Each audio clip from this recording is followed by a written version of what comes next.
Good evening to our viewers watching on television and those joining us online across our social media platforms. I'm Colin Abrams with the Monday, February 2 edition of the Ghana TV9 News.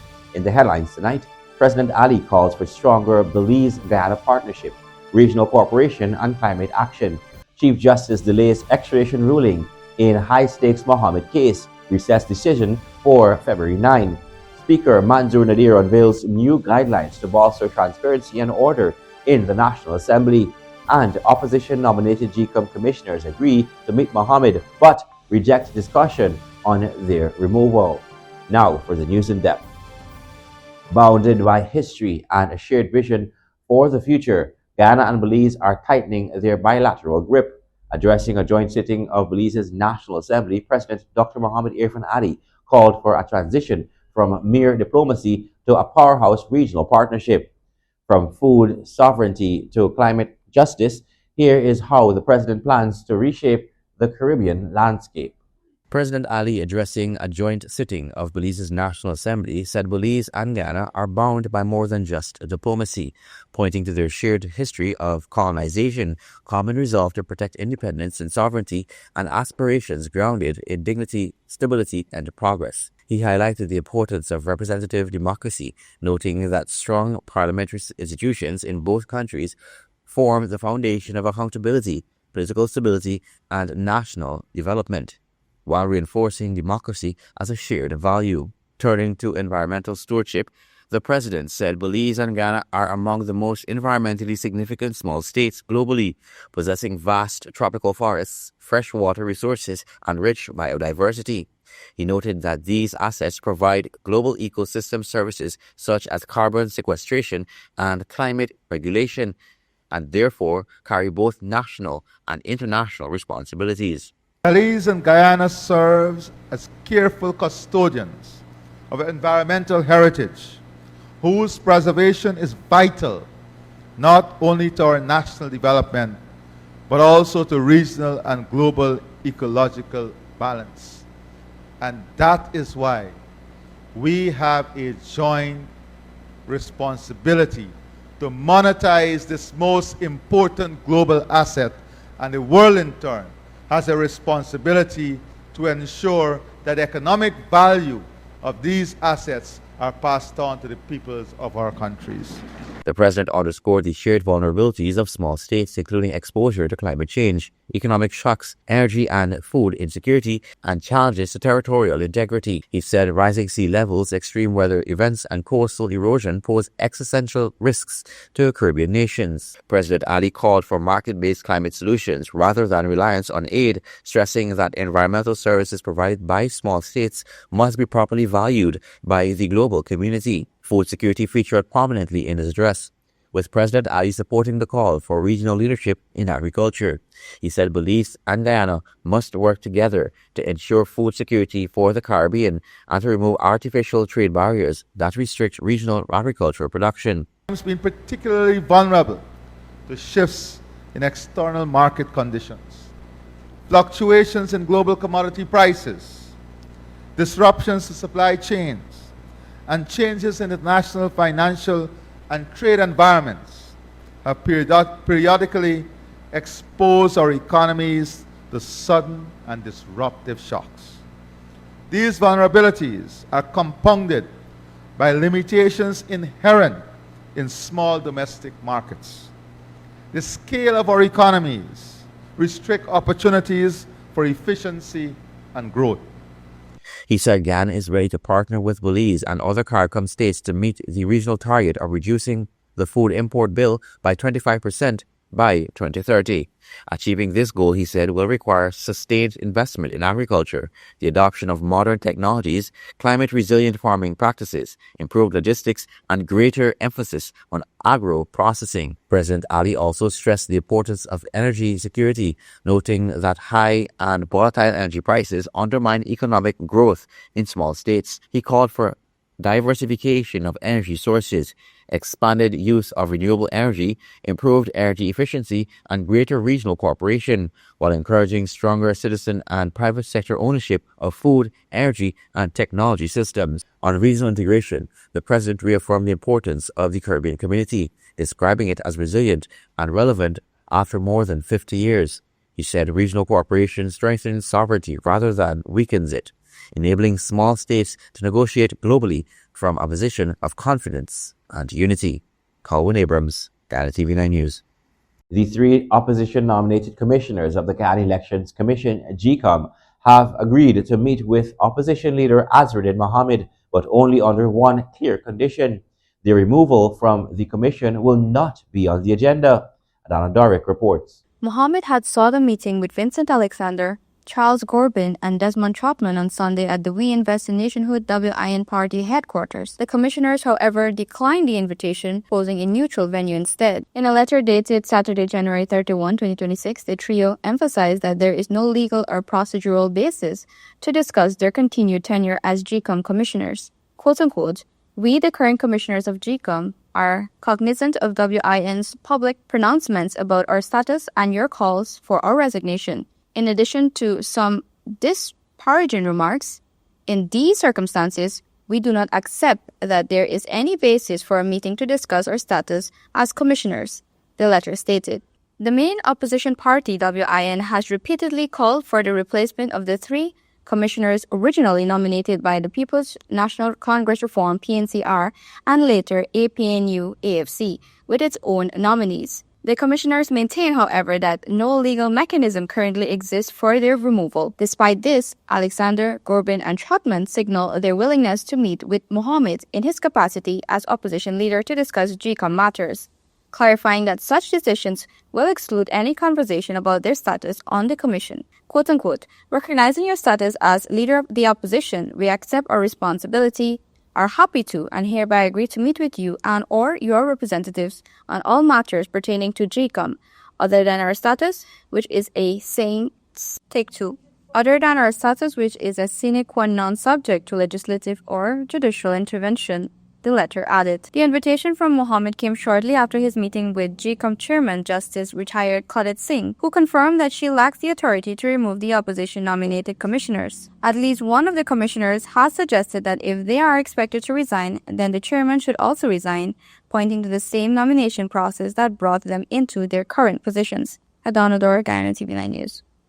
Minister Kwame McCoy has dismissed opposition claims of elitism, labeling the 2026 national budget as, quote, "a people-centered blueprint designed to empower ordinary families and vulnerable groups nationwide."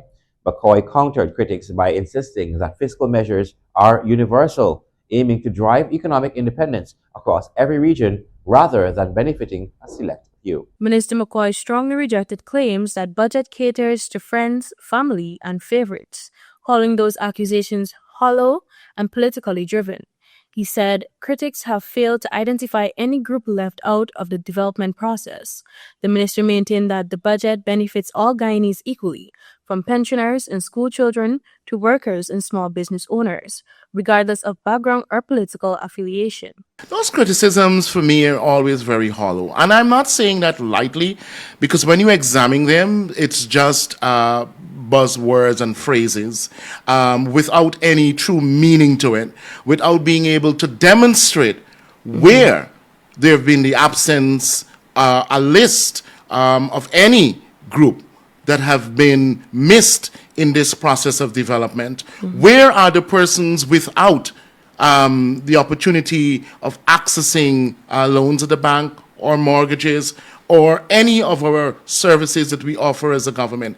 So it is very hollow for me in many ways, and I think we could understand why too, because of who we have as an opposition. Generally, they're vague. Minister McCoy pointed out key measures that directly benefit households, including the increase in old age pensions from $41,000 to $46,000 for every eligible senior citizen. He stressed that government support is not selective, saying it doesn't go to one grandmother and miss another.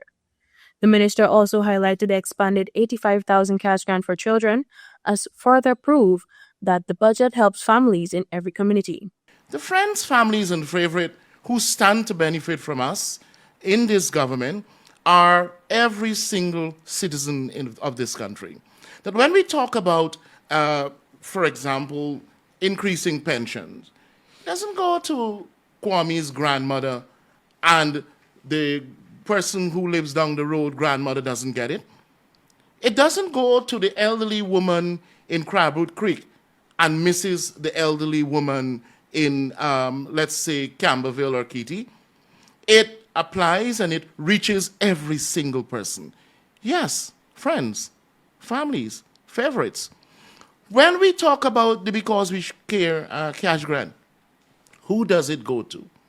It goes to every citizen's child in this country, the children of our country.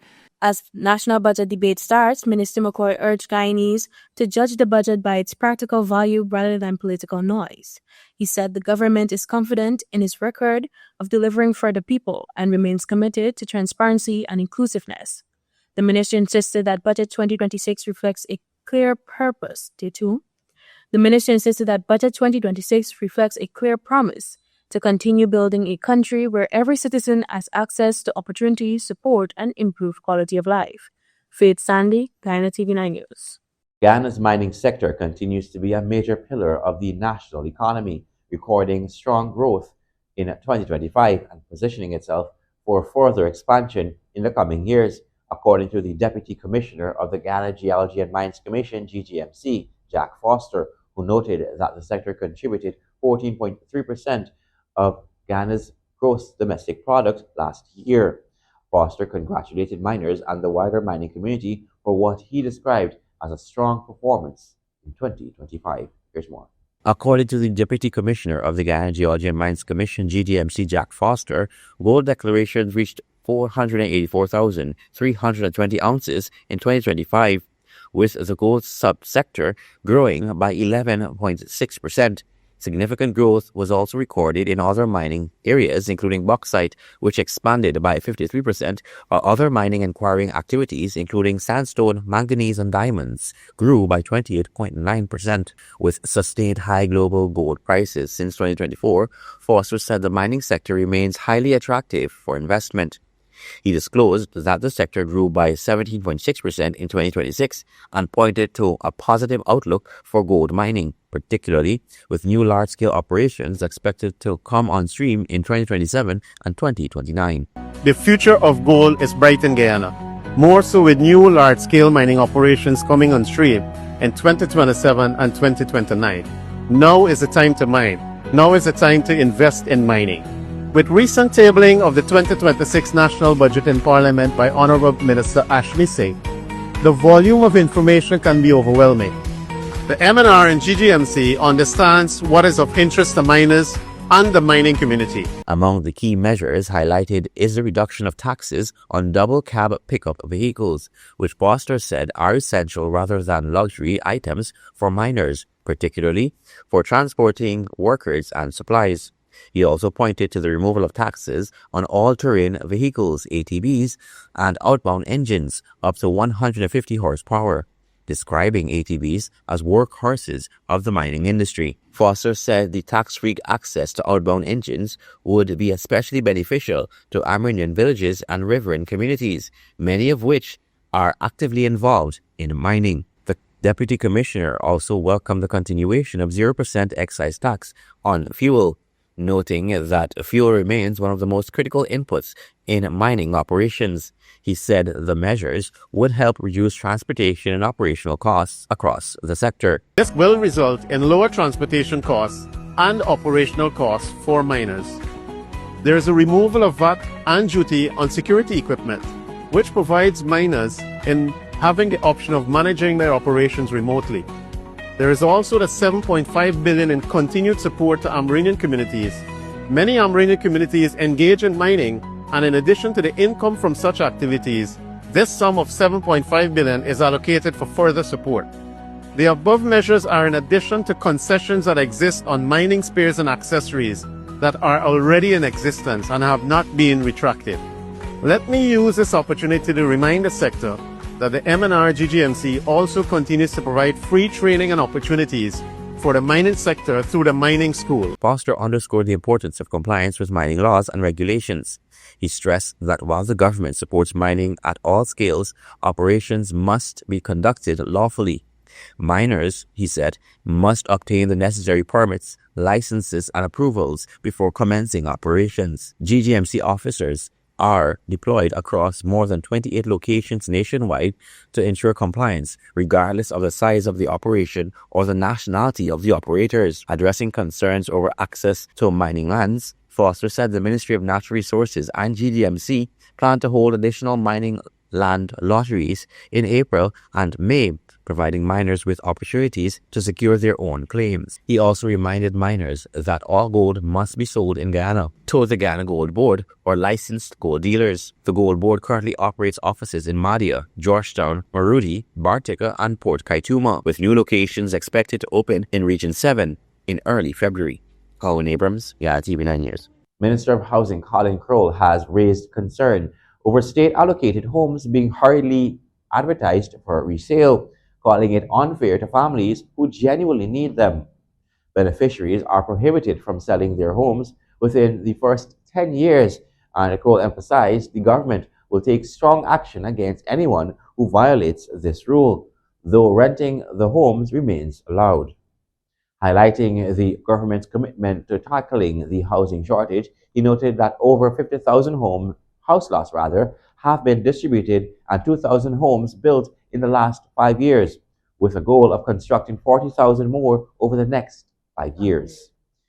We'll take a break after these short messages. Stay tuned. GCOM is currently conducting a claims and objections exercise to produce an official list of electors, OLE. Anyone who became 18 years or older on December 31, 2025 and is a Guyanese citizen by birth, descent, or naturalization, or a citizen from a Commonwealth country living in Guyana for 1 year or more, you are eligible for inclusion in the OLE.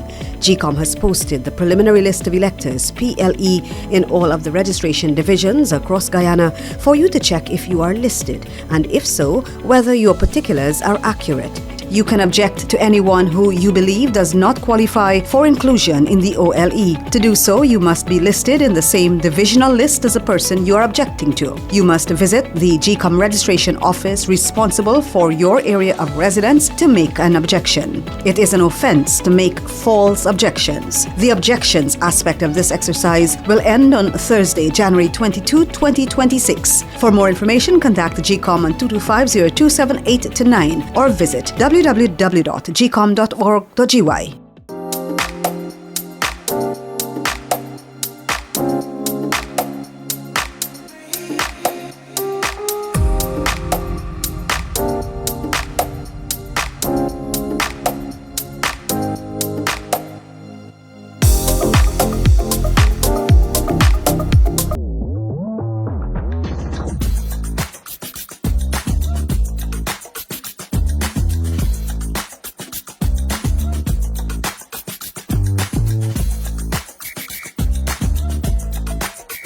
Want to place your death announcements and in memoriam messages on Channel 9? Call 592-761-5006, 710-5008, 600-5006. Or visit our office at Lot 85A Lamaha Street, Albertown, Georgetown, Century 21 Building. Guyana Channel 9 is now Guy TV9, proudly under new management. We're building stronger with a balanced and open platform for all advertisers. Whether you're promoting a business, service, or event, your message belongs right here. So choose your spot, news, primetime, or anytime, and reach viewers across Guyana. With affordable rates and professional service, Guy TV9 is your partner in progress. So visit us at Lot 21A, Lamaha Street, Georgetown, in the Century 21 building, or call 600-5006 or 761-5006. Guyana TV9. New leadership, fresh outlook, real results. GCOM is currently conducting a claims and objections exercise to produce an official list of electors, OLE.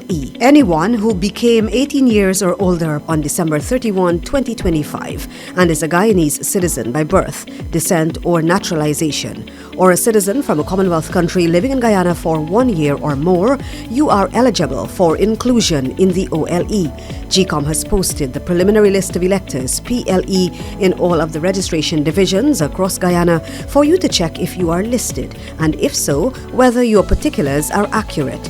You can object to anyone who you believe does not qualify for inclusion in the OLE. To do so, you must be listed in the same divisional list as a person you are objecting to. You must visit the GCOM registration office responsible for your area of residence to make an objection. It is an offense to make false objections. The objections aspect of this exercise will end on Thursday, January 22, 2026. For more information, contact the GCOM on 225-0278-9 or visit www.gcom.org.gy.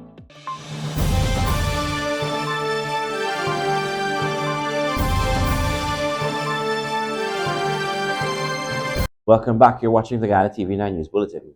The 2026 national budget debate began Monday, with the opening remarks from WIN MP Dr. Andrew Lewis, who acknowledged the $1,558 billion national budget while calling for stronger oversight of oil revenues. APNU MP Viceroy Jordan also contributed for the opposition. Minister of Public Works Juan Edgel responded for the government, defending the budget as a foundation for Ghana's sustainable development. The debate will continue throughout the week.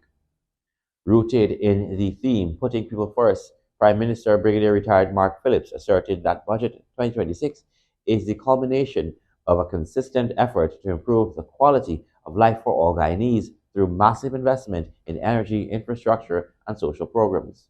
Here's more. According to the Prime Minister, the Budget 2026 continues what he described as a people-centered approach, one built on fulfilling commitments made to the electorate since the People's Progressive Party's civic return to office in 2020. The budget also emphasizes fairness and inclusivity, very important for us in Guyana.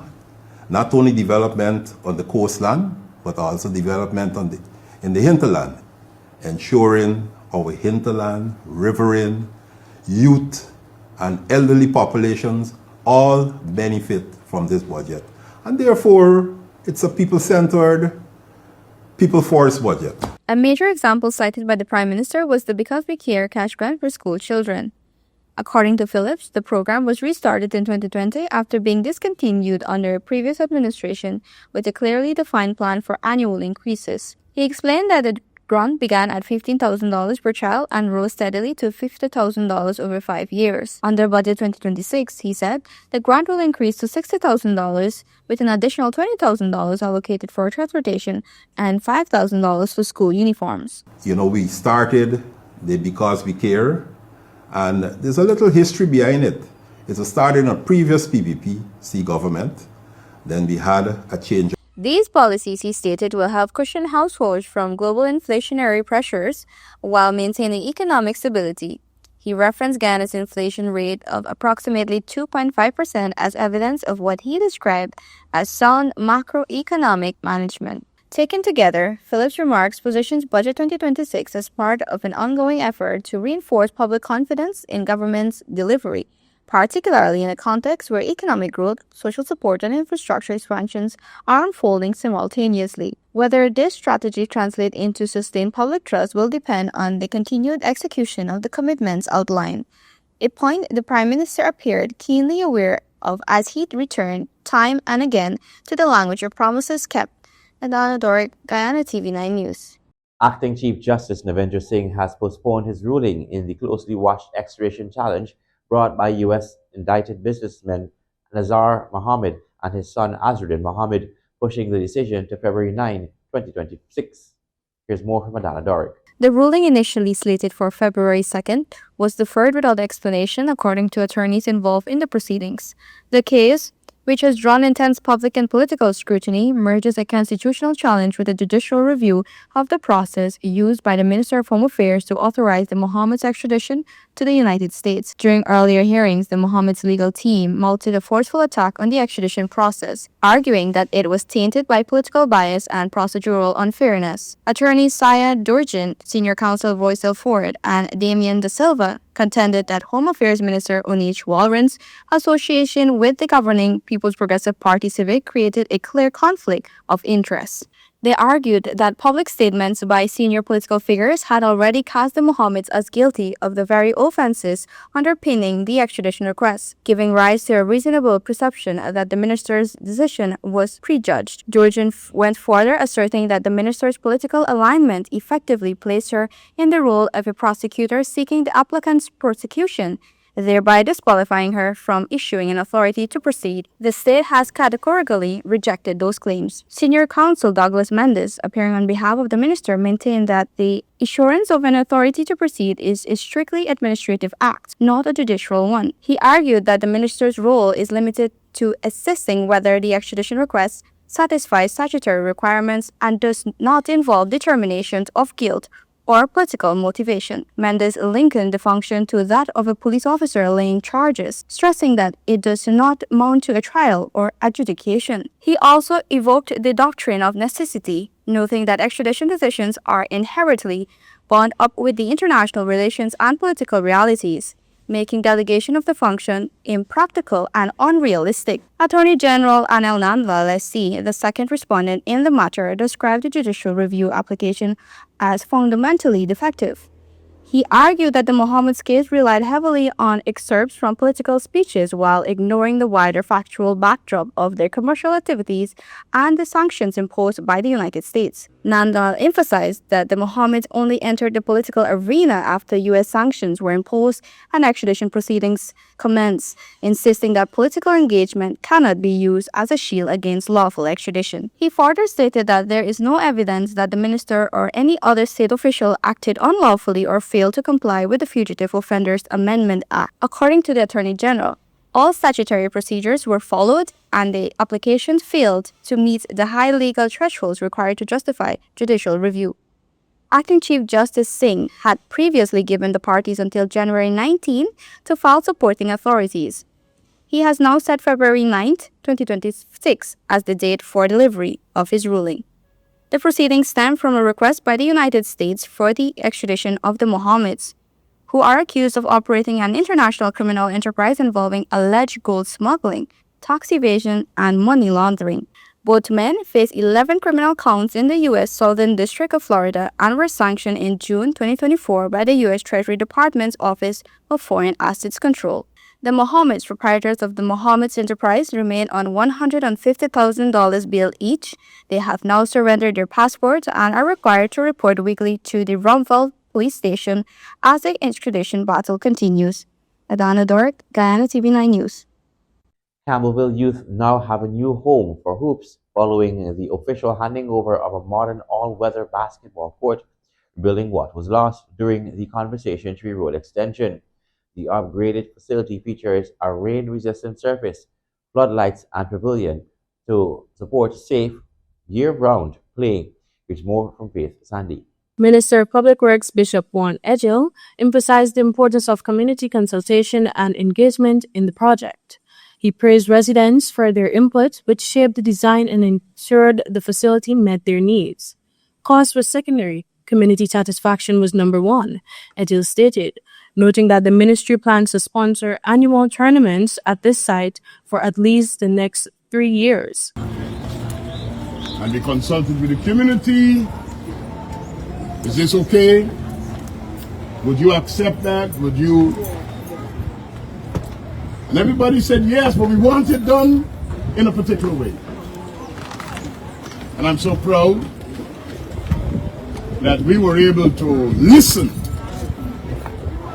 to the people of the community and be guided, because to tell you the truth, in my world, basketball is concrete, you bounce in and you throw the ball. I don't know about all these fancy. Minister within the Ministry of Culture, Youth and Sport, Stephen Jacobs, described the facility as a model for government-community collaboration. He encouraged residents to take ownership, maintain the court, and use it to cultivate skills, friendship, and healthy lifestyles. Minister Jacobs said the project reflects the government's commitment to providing equal opportunities and promoting sports as a unifying force across Georgetown and the nation. This facility here is in Campbellville and supporting and surrounding areas in Georgetown. I want to urge you to make sure that you take good care of this facility. Make sure that you sustain this facility. Make sure that you treat it as your own. Because when we put these facilities in community as government, we want you, the people of the community, to take care of the facility. You, the people of the community, to use the facility. But this is just a clear example of when government and community work together and collaborate. The Campbellville basketball court stands as a tangible example of what can be achieved when government and community work together. Residents welcome the facility, expressing pride in its modern design and the opportunities it provides for young people.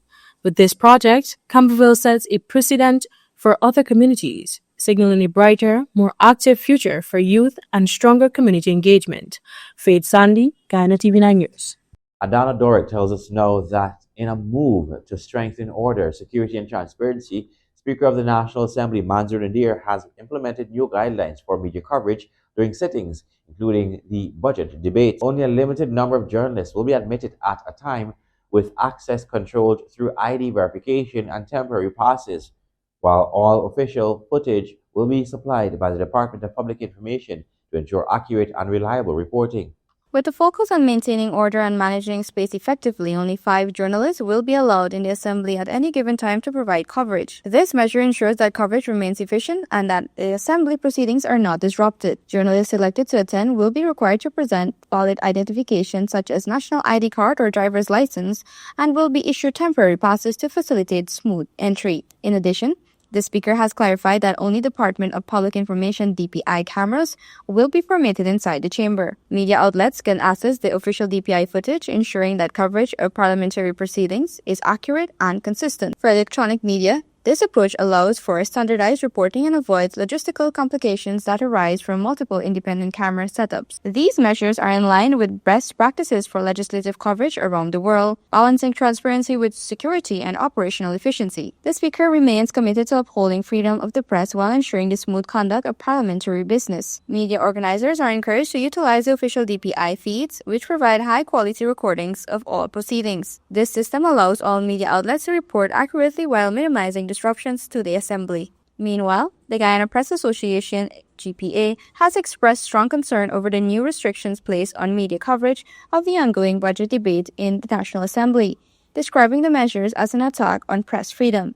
In a statement, the association said only 5 reporters are now allowed inside the dome at one time, compared to up to 17 in previous years, and journalists are required to lodge identification before entry. The GPA also criticized the lack of direct camera feed from inside the dome, noting that the online link provided by the Department of Public Information has been unreliable. The association called on Speaker of the National Assembly Mansour Nadir to urgently review the measures and restore full media access in keeping with democratic norms. The GPA argues that the new limitations determine transparency and the public's right to be informed about parliamentary business. Adana Doric, Guyana TV9 News. In tonight's regional news, on Saturday, January 31, a boat carrying 6 teachers capsized in the Mordrine River near Grand Santi. 4 educators tragically drowned after a multi-day search involving divers and local volunteers recovered their bodies. 2 teachers and a boatman survived. The French public prosecutor has launched a manslaughter investigation, noting that no passengers were wearing life jackets. Local schools remain closed as the community receives psychological support and mourn the losses.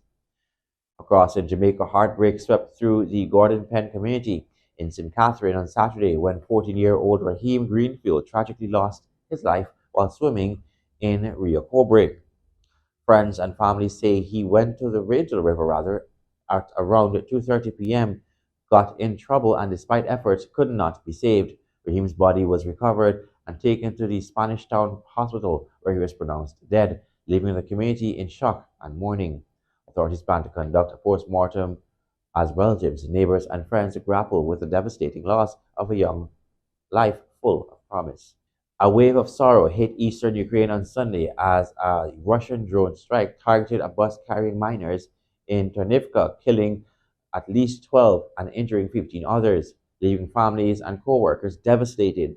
The attack came after a long shift, turning what should have been a routine ride home into a scene of grief, where nearby communities also faced injuries from strikes on a maternity hospital and residential areas, underscoring the harsh human toll of the ongoing conflict.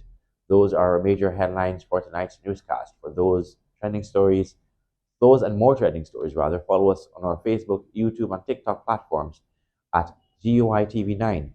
I'm Colin Abrams. Thanks for watching. Goodbye.